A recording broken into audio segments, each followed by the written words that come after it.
तुम खुद सोच कर आई हो या किसी ने तुम्हें समझा कर भेजा है? कॉलेज छूट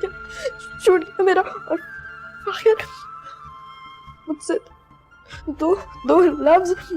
हमदर्दी की कहने की बजाय मुझसे लड़के अब ज़हीर भाई की आमदनी से दिया जाए,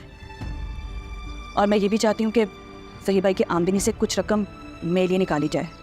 जिससे हम अपने बाकी के अखराजात पूरे कर लेंगे।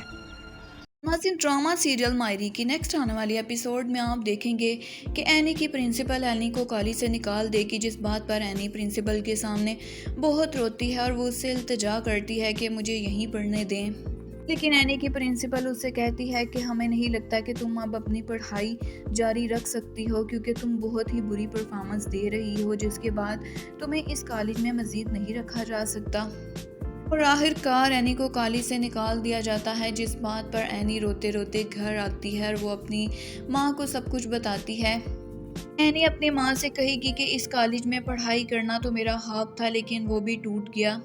एनी जब फ़हर और उसकी माँ को ये बात बताएगी तो इस बात पर वो कोई भी रिएक्शन नहीं देते, जिस बात पर एनी को और रोना आता है और वो कहती है कि मुझसे तो किसी ने हमदर्दी के दो अल्फाज भी नहीं कहे। दूसरी जानिब सजाद की मौत हुए कुछ वक्त ही गुजरा होता है कि हबीब फ़ौरन फ़हमी के पास पहुंच जाता है और उससे कहता है कि यही अच्छा मौका है, तुम फ़ौरन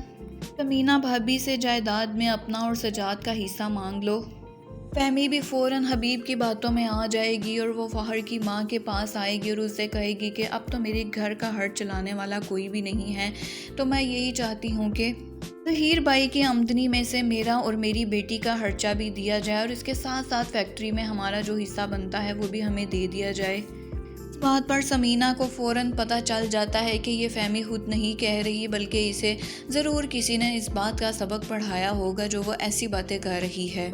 दूसरी जानिब रहीला इस बात पर बहुत परेशान होती है कि अब तो सजाद की भी मौत हो गई है, तो कहीं फ़हमी और उसकी बेटी भी इस घर में ना आ जाएं, क्योंकि वो तो पहले ही कोशिश कर रही होती है कि उस घर से सबको निकाल दे और सिर्फ वो और हबीब ही उस घर में रहें। सजाद की मौत हो जाने के बाद फ़हमी तो साइका से नफ़रत करने लगती है और उसे कहती है कि तुम ही मेरे शोहर की मौत की ज़िम्मेदार हो, अगर तुम उस दिन उसे फ़ोन करके ये सब ना बताती तो ऐसा कुछ भी ना होता। दूसरी जानिब एनी जहां अपनी बेटी को संभालते संभालते अपनी पढ़ाई पर तवज्जो ही नहीं दे पाती और कॉलेज से भी निकाल दी जाती है। अब वो यही सोचती है कि वो घर रहकर ही पढ़ाई करेगी। फ़हर भी अपनी बेटी के मामले में बहुत गैर जिम्मेदारी दिखाता है, जहां उसे चाहिए कि वो एनी के साथ मिलकर अपनी बेटी को संभाले, लेकिन वो तो सिर्फ अपने ही कामों में मसरूफ़ रहता है और एनी से कहता है कि तुम ही उस पर तवज्जो नहीं देती थी। नाज़रीन, मज़ीद ड्रामा के प्रोमोज़ और लेटेस्ट अपडेट्स के लिए हमारे चैनल को लाइक और सब्सक्राइब कर दें।